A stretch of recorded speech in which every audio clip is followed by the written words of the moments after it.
Hey brother, it's Dan with Good Guys to Great Men again. Thanks for tuning in for another episode. Today I wanted to talk a little bit about how we can lose attraction or seemingly lose attraction in our relationships.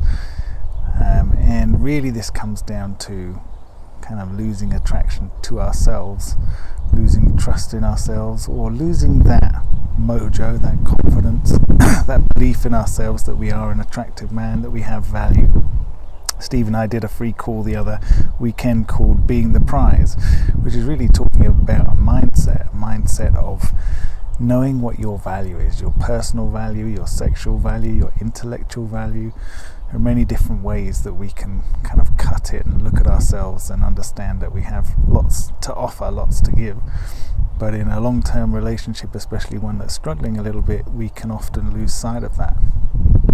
And what often happens is we're looking at one gauge, the one gauge to measure the whole relationship health by, measure ourselves by, and that's the sex gauge. You know, in particular, how often, when was the last time, how many times, how long, all that sort of stuff. And the problem is looking at this one gauge is kind of backwards. You know, I always say that sex is like a lag indicator.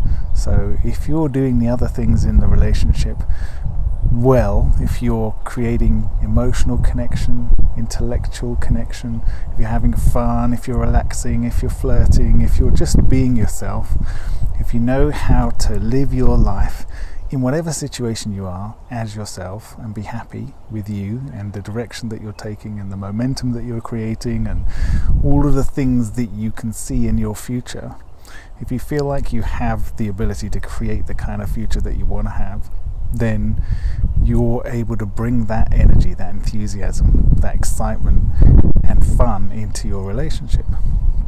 The problem is that we often get to the point of kind of putting all of that in someone else's hands.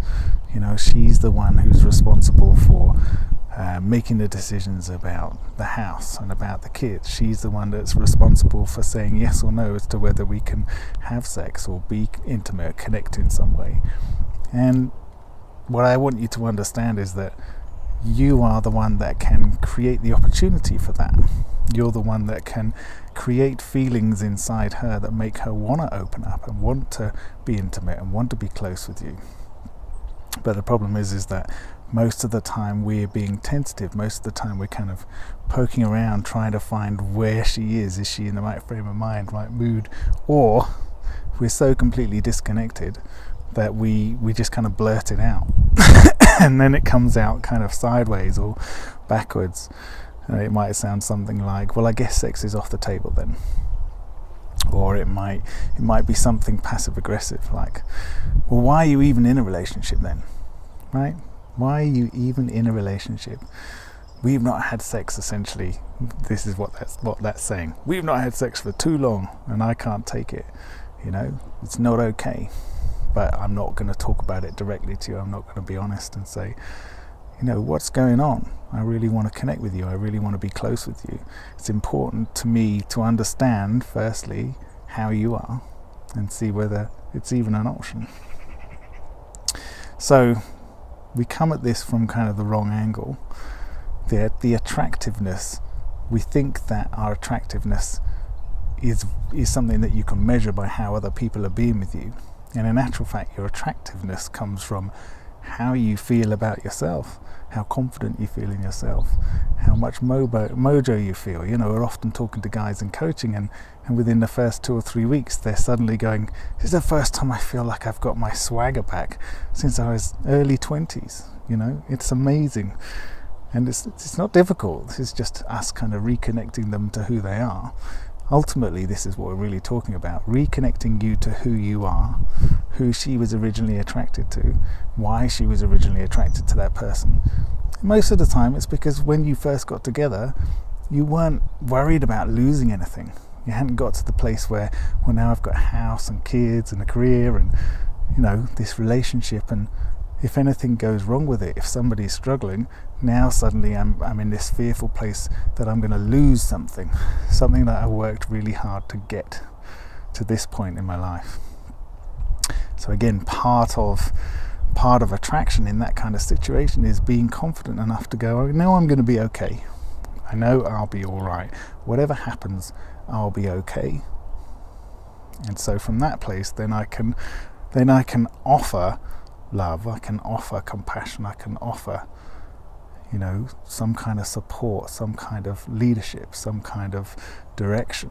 I can maybe make a joke, I can maybe invite her into some kind of connection. But when we're in that place of lack, that place of not feeling good, that place of needing, right? So this is like being a slave to your sex drive, needing that connection.